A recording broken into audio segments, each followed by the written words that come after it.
We are talking about addiction at work. And let's start by looking at the even bigger circle of the society that we live in. And the question that I feel like we need to ask is, are we a nation of addicts? A recent study found that 29% of adults in the United States will experience an alcohol abuse disorder at some point in their lives. 10% will experience a disorder involving other substances, and an astonishing 5% of 12 to 15-year-olds meet the criteria for one of these disorders. I should say they met the criteria for one of these disorders in the past 12 months. Other studies show that when we include people who have a behavioral addiction that is not tied to substances, so a gambling addiction or a sex addiction or an internet addiction, that the statistics for the number of people in our society who have one of these problems rises over 50%. So we're going to talk primarily today about how addiction shows up in the world of work and why leaders taking action is so important.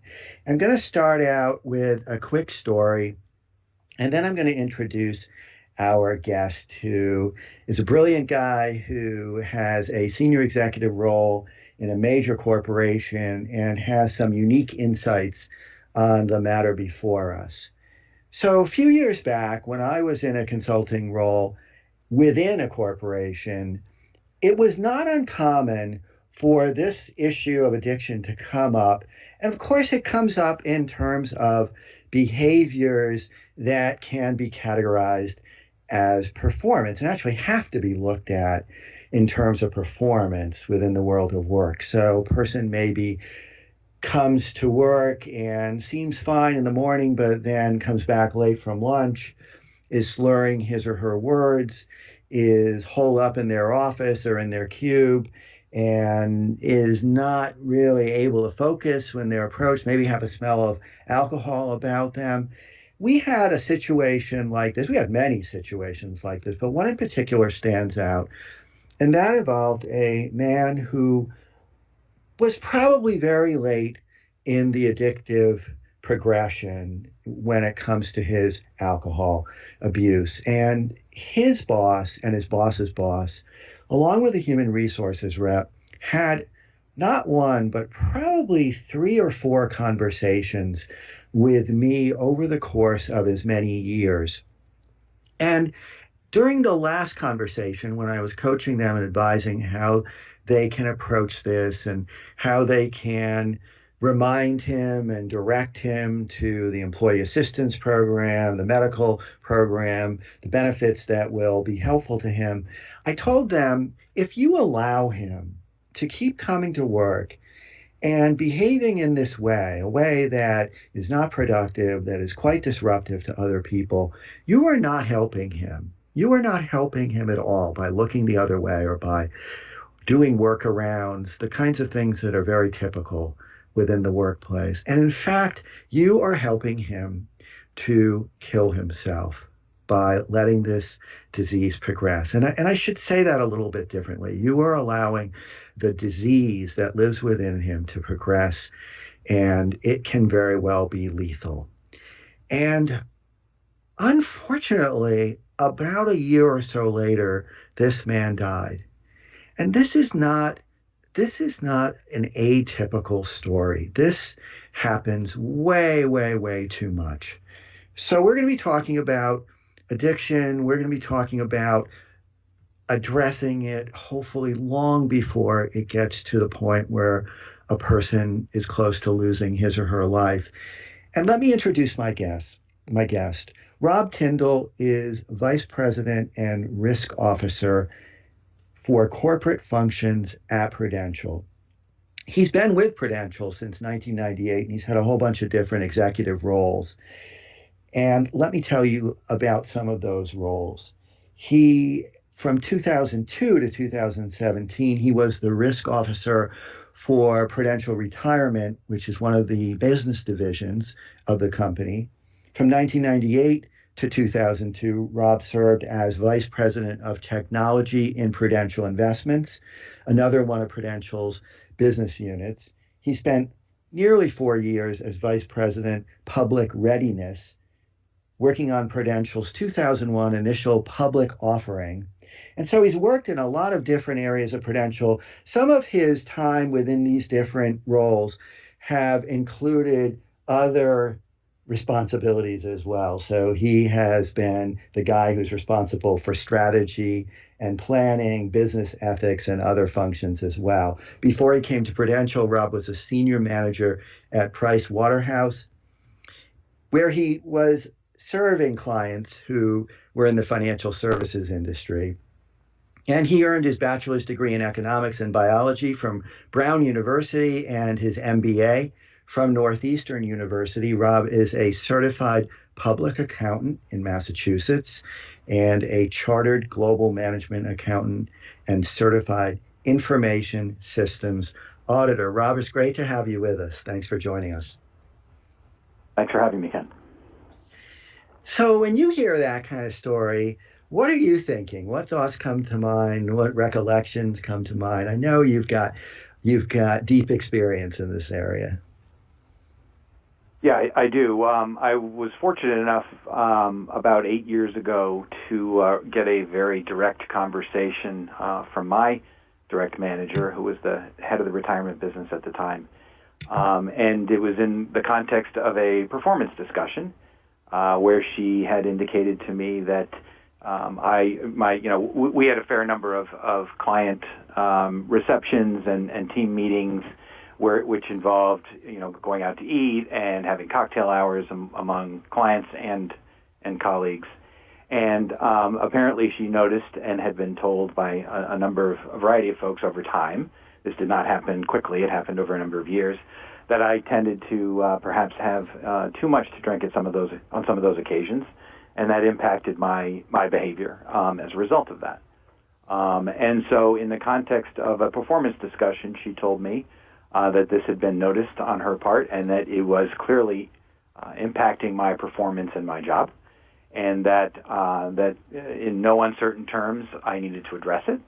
She gave me the information with regard to employee assistance, and that included your number, Ken, since at the time you were head of Prudential's Health and Wellness Program, so you were involved in my recovery there, but told me that I needed to deal with this problem.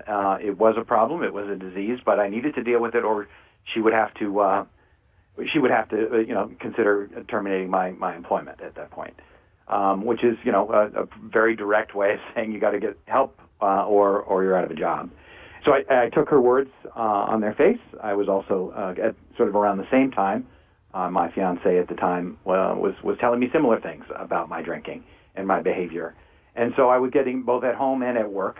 But I will tell you that the direct conversation from my boss, which is sort of the subject of today's show, was very much appreciated by me because while it was a very difficult conversation, it was one I needed to hear. I needed to hear it from her in terms that were very black and white, very concrete. And as part of it was a solution, which was the company was going to help me get assistance from in terms of rehabilitation and get back, into a mode where I'd be more productive and in a healthier way. And to me, that took a lot of courage. I think it took a lot of coaching from other resources around the company, including from people like yourself, Ken, to sort of, how do you have that conversation in a productive way, a direct way. But at the end of the day, knowing that having that conversation, you are actually helping that person.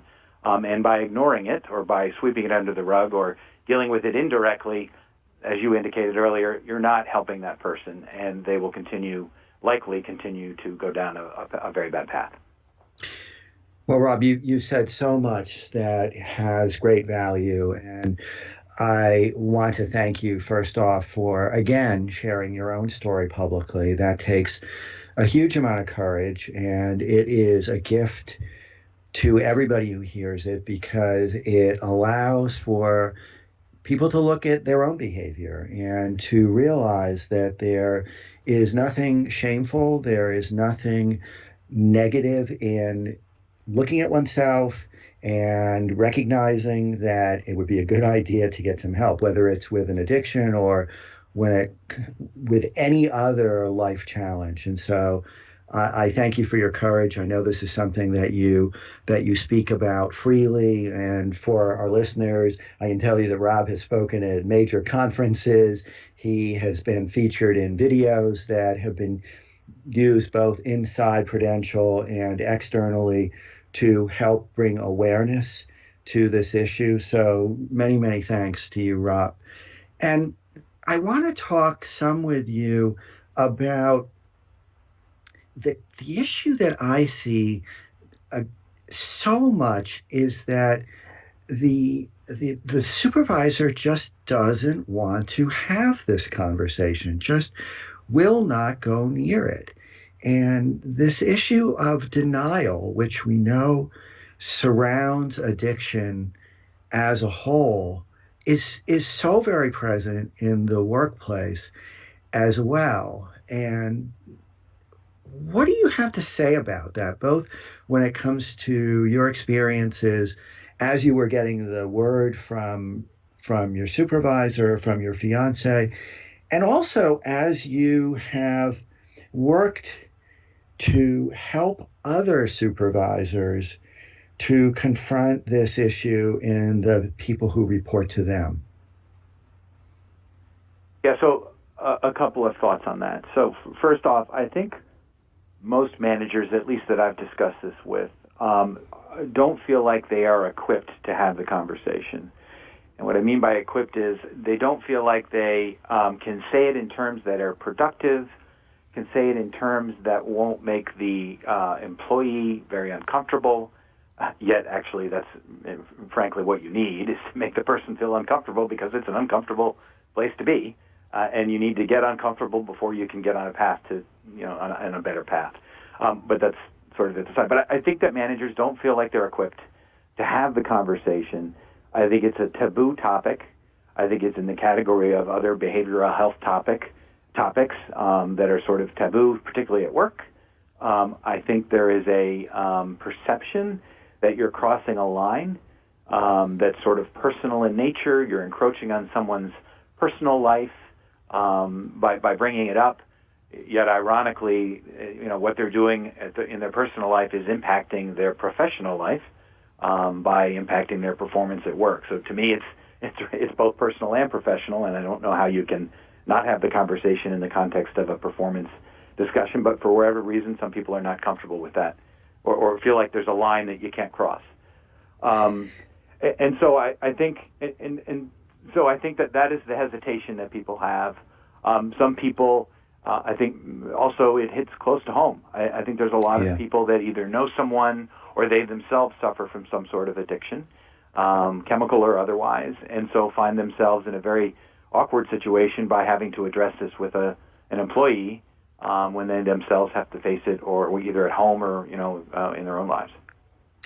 I think that what you just said about the difficulty approaching this when it is lurking in one's own life or in the life of somebody close to the supervisor, that's really powerful. And I'll bet that is what's operating a lot of the time, and very important piece to hold on to. And then I agree. I think that many supervisors just don't feel comfortable. They don't have the words. They maybe even don't have the relationship. This is one of the things that I've seen that I think often is a big part of the challenge as well, that there isn't the kind of connection that there clearly was between you and your supervisor. It seemed that there was a connection between you and her where you felt respected, you felt valued, you felt like she had your best interests at heart, your best interests, and your team's best interests and was communicating that in a lot of different ways all the time. Am I right in that? Yes, for sure. There had to be mutual trust. I think to have an impactful conversation on that front. To your point, there needs to be a good foundation there in the relationship between both the manager and the employee. And I feel like that's it. I feel like it's the foundation is absolutely essential before the person who is seeing this happen to one of their team members is going to feel like this has the possibility of going in the right direction. Because even if they do say the words, they have the conversation. If the trust isn't there to begin with, it's so easy for the person who is struggling with addiction to see this as some sort of assault instead of an effort to help.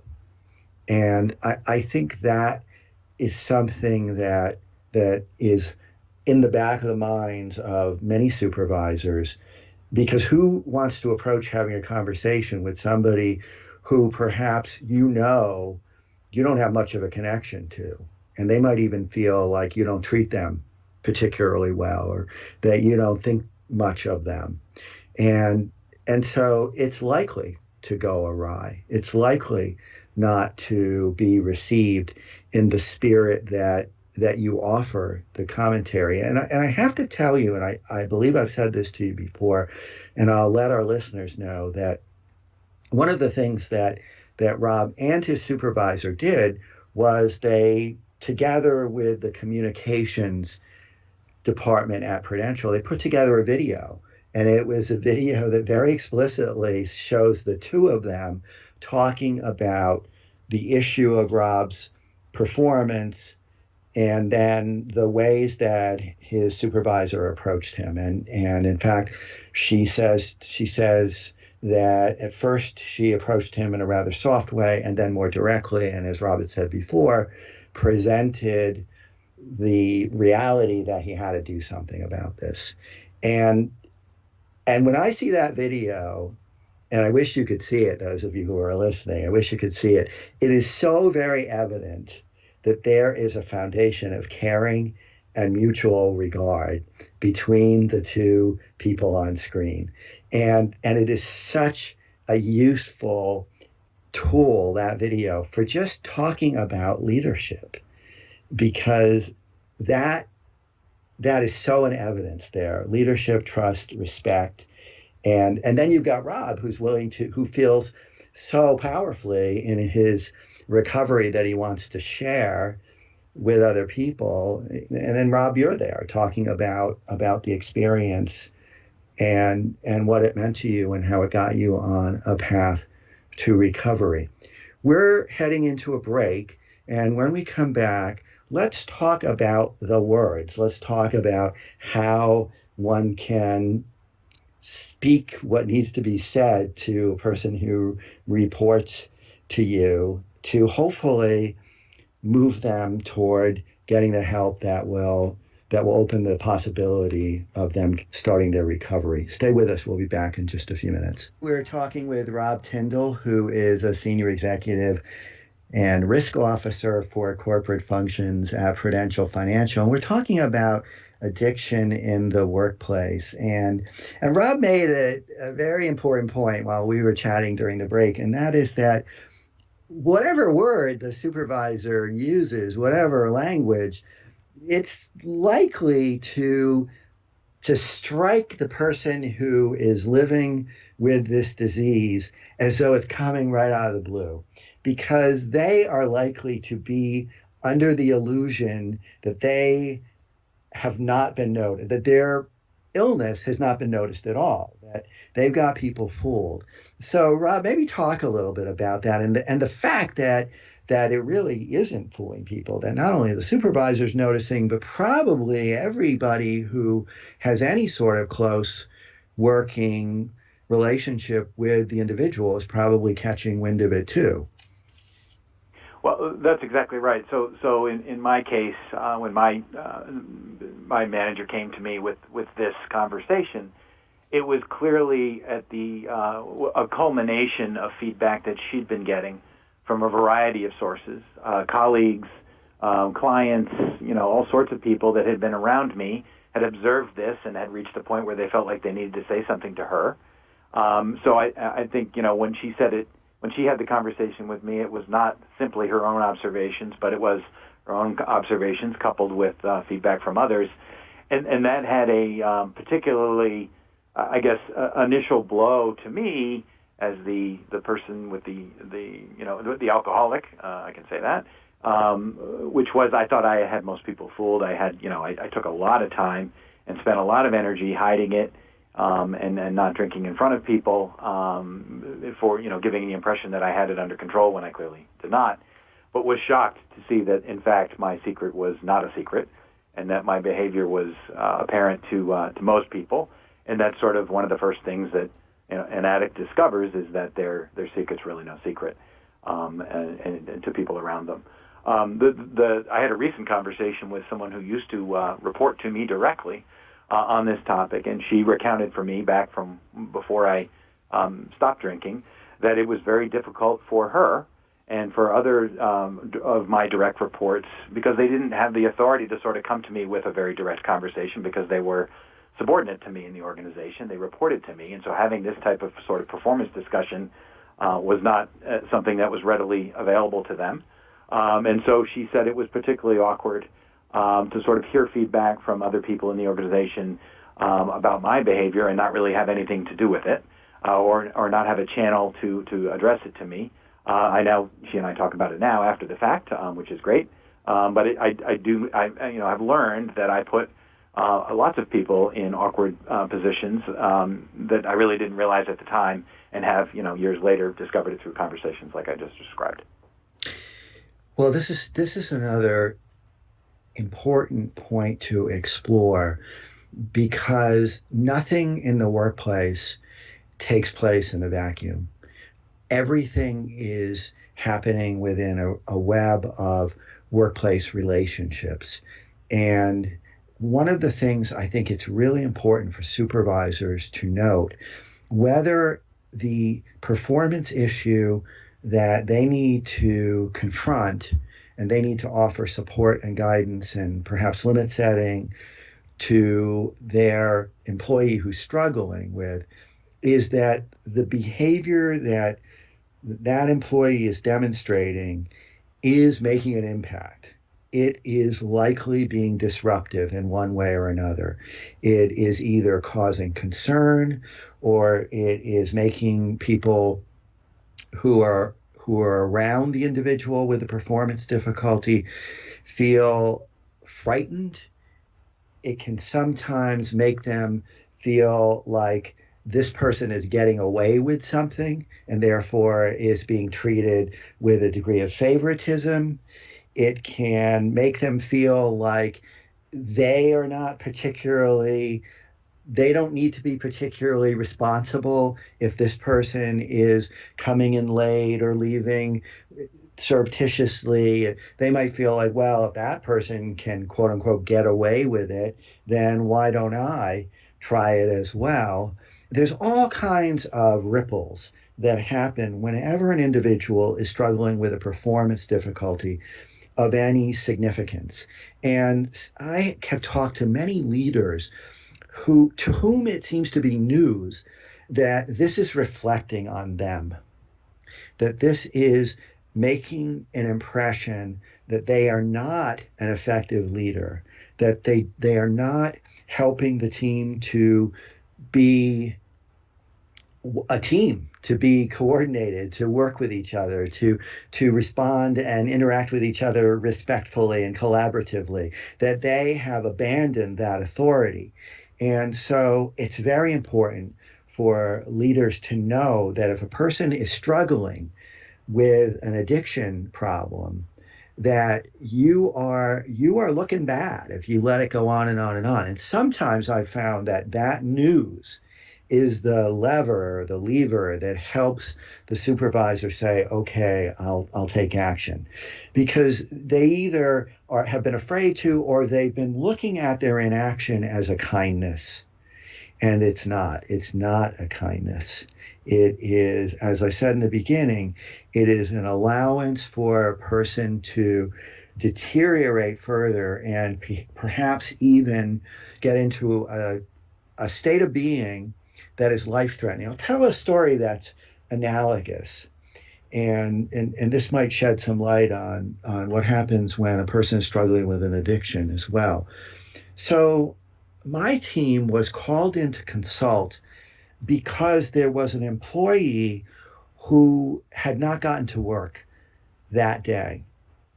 And it was interesting at first because we were wondering, why would we be called in because somebody hadn't come in? Maybe they had had some kind of emergency, and it seemed strange until we learned that this employee had been coming to work later and later and later for quite a period of time, and in fact was coming to work and was so disorganized in their thinking that they couldn't do their work.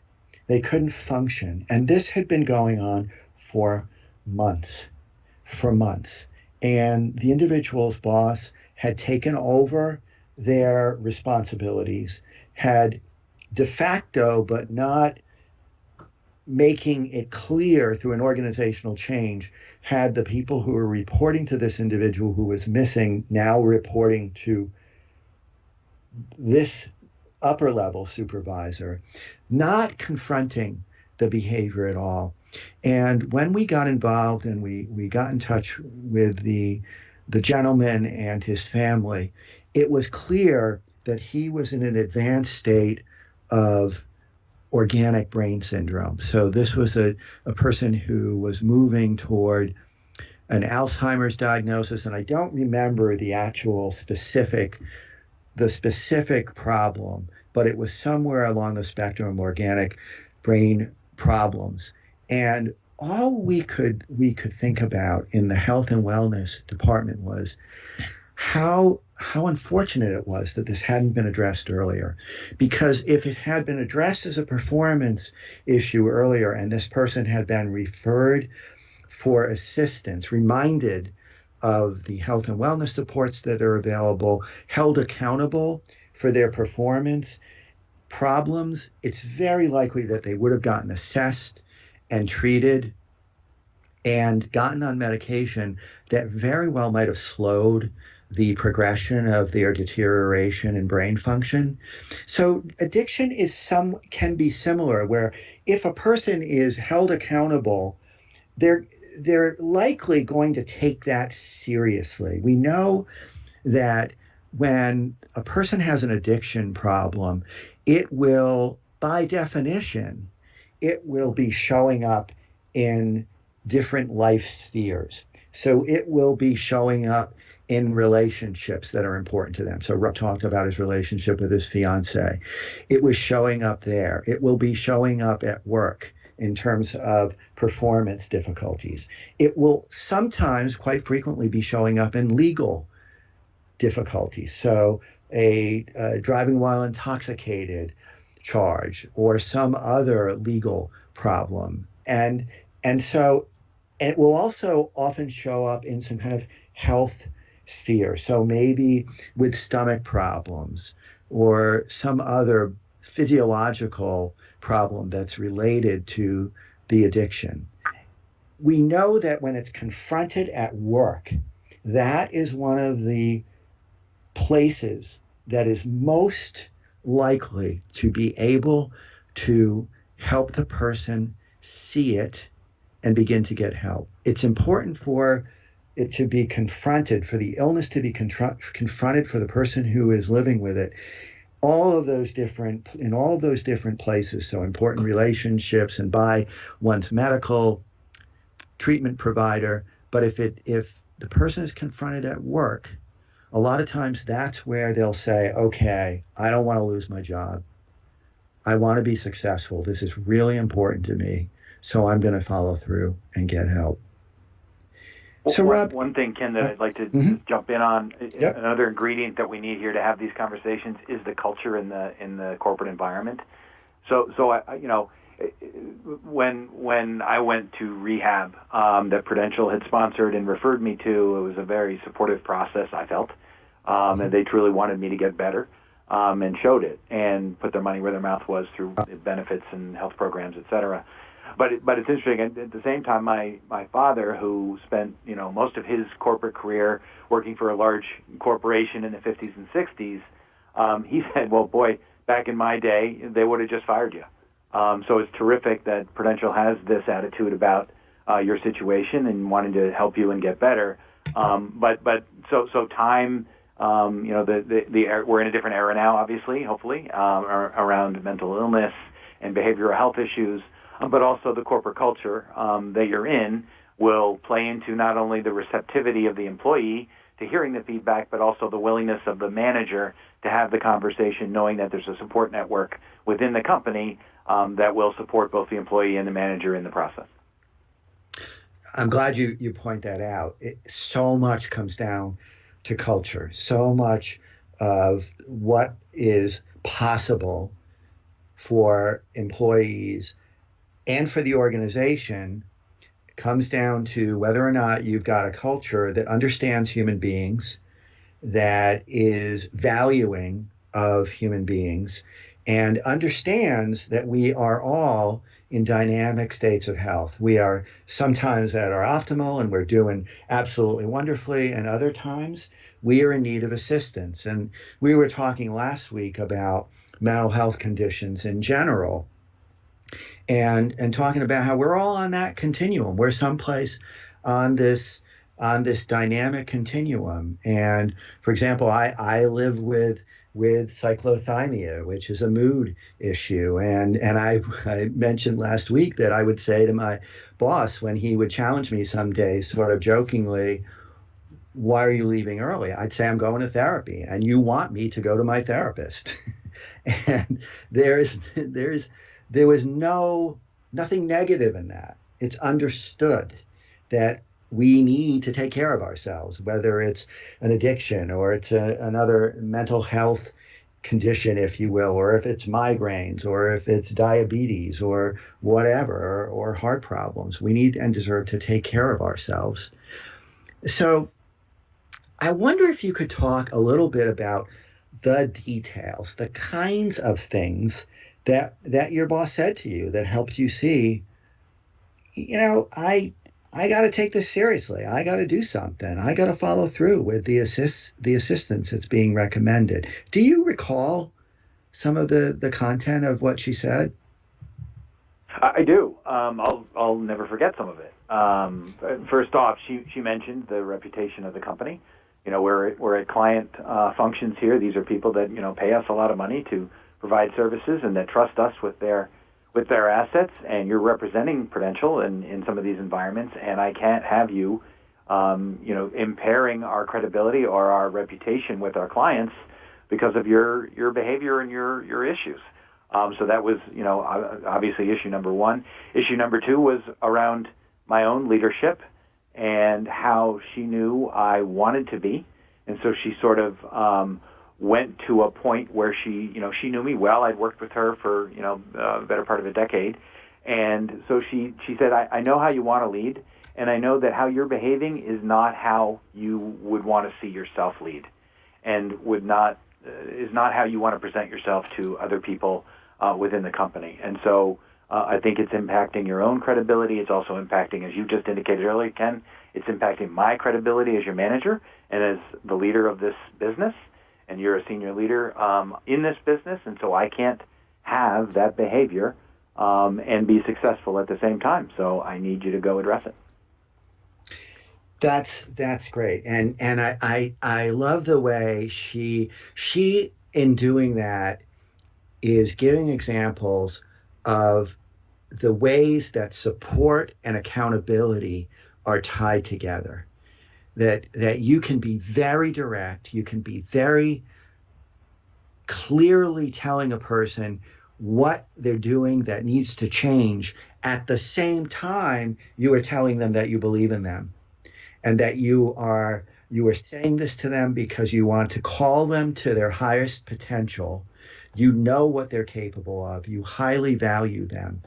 That's something that I think many people find challenging. Like, how do you tell somebody something that is really important, that is a problem, at the same time as you tell them, I think you can turn this around. And even telling them that this is such a problem that if you don't turn it around, you are very likely going to lose your employment. And doing all of that in a way that conveys respect, concern, human caring, even one might say love, that we can show that degree of concern and caring for another person at the same time as we can say, if you can't do this, we are in fact going to have to part ways.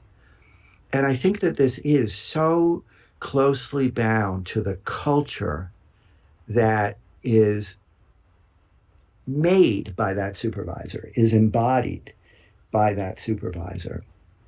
And just to give some very specific and concrete language, it's important to watch what the person has done as though you are taking note of the videotape that might be made if they were being videotaped, and then be able to replay that in the way you describe it for them. When we were at the meeting with these particular clients, you nodded off during dinner. And that happened after you had had whatever number of beers or glasses of wine that you had. And people were looking at you, and the person next to you needed to nudge you. And then when you opened your eyes, you after you started speaking, you seemed a little slow. And in fact, your words were a bit slurred. And it gave the impression that you had had too much to drink, and that this has happened before. I'll tell you another time. Or that you came to work after lunch and we had an important meeting, and you showed up and your papers were in disarray, and you were slurring your words, and we had to remind you of the agenda and get you back on track when you were supposed to be leading the meeting. And it made a very strange impression on those around. You talk a little bit about the impact, what you saw. Other people were looking at you with concern. Some people were beginning to snicker and covered their face so that that wouldn't be too evident. You lead through the specifics that you see and say, this has got to change. This has got to change. And then you remind the individual of the resources that are available and say, look, I'm not a diagnostician, I'm not a therapist, I'm not a counselor, but this has to change. I have to see you paying attention. I have to see you staying alert and focused during events and having conversations with the people present that show that you are listening. And that has got to happen. And I will tell you that you can use your EAP benefit, and here's how you would do that. And you describe how one would get in touch. Now, in some companies, you can actually mandate it, but in many companies, you can't. So we're going to go to break, and we'll be back in just a couple minutes, and we'll wrap up our conversation with some closing thoughts. Stay with us. We are talking about addiction in the workplace. And Rob, you have been entirely open. You've been sharing your story for a number of years at Prudential and externally as well. What are you seeing in response to that? What have you seen in terms of reactions and perhaps people gaining a lot from it? What have you gathered? So I've seen the gamut. So I've seen a number of my peers at the time. This is going back about 7 or 8 years, who approached me very positively, saying, "That's great, you did that, and that shows a lot of courage. Thanks for talking about that in such a broad way. It's such a great example. I think my boss, who had done the video with me, probably got a lot more kudos than that just for her courage in having the conversation with me. I think it sent a great message about Prudential's leadership and culture. I did have a couple of interesting colleagues sort of look at me funny, saying, "I can't imagine why you put yourself out there like that. Did you consider the risk to your career, et cetera?" And I sort of laughed at that and just said, "Well, this is my way of giving back. This is part of my recovery, frankly. And if my story and my talking about it openly helps somebody else, then mission accomplished from my perspective. And I don't see how that could hurt my career any."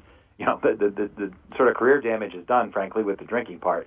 The recovery part should only be upside. One story in particular, I was once riding in an elevator in the building, and with one other person in the elevator with me, and he just turned to me. It was just the two of us, and he just said, "I wanted to say thank you." And this was probably 2 or 3 years after the video had been played for all of the Prudential associates. And I said, "Okay, you're welcome for what?" And he said, for talking about your situation, for doing the video. And I said, "Well, that was a number of years ago, but you're welcome." And he said, "Well, I just celebrated 2 years of sobriety because I saw your video and I went and got help, and it gave me the courage, or gave me the understanding to know that I could, also have a good outcome from it." And so that actually absolutely made my month that month, just knowing that I did have an impact, and that's why I'm frankly doing this. So I hope that answers your question. It does. And if you were, and in fact, I'm going to ask you, if you were to leave the listeners with just one thought, maybe one recommendation for what they might take away from this conversation, what is that? I think, direct conversations, while difficult, are the best approach for dealing with a tough situation, particularly around addiction. That the person needs to hear the cold, hard facts. They need to see that there's options in front of them. Frequently, I think in my experience anyway, when you're sort of down and out, maybe at your bottom, you don't see any other options but to continue to drink or to drug or whatever happens to be your thing. And so when you can see that there are options, and you can see that there's somebody that cares about you, that maybe can either understands your problem or can at least empathize with your problem, because not everyone can understand it, but at least can empathize it and show caring, and that someone you work with, because by the way, most of us spend a lot of time at work, Right. that is that's more impactful probably than you even know as the person delivering that message. That's great. Go into the places of conflict. Go into the place of conflict. It doesn't mean that something bad is going to happen. You're going to learn something, and you're probably going to feel even more connected to the person who you go there with, provided that you do it with civility and caring.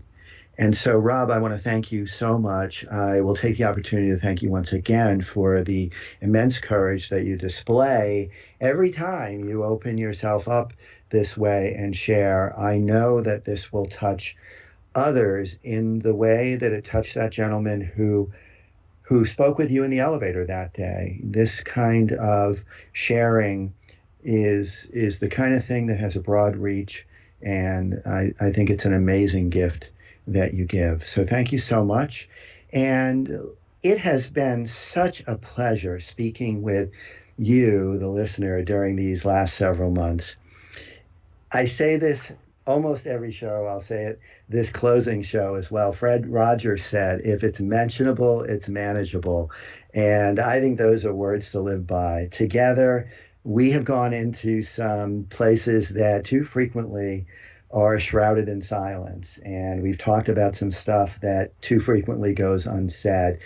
And I appreciate you going there with me. I hope that these conversations have inspired you to have conversations of your own about the things that are important, that we can talk about, and we can get, actually through talking about them, greater closeness rather than the distance that we too frequently fear. I think that there's too much that goes unsaid that keeps us apart from one another. As always, I am Ken Dolan-Del. You have been listening to Work Life Confidential. I'd like to thank our sponsor for this program, FEI Behavioral Health. And in particular, FEI's Chief Executive Officer, Ted Uxin. Ted is a friend and has been a great supporter of this program. Ted, thanks so much for your support. And as always, I'd like to thank our executive producer, Randall Libero, and our engineer, Josh. And thank you so much for being with us and sharing in these conversations. Be well.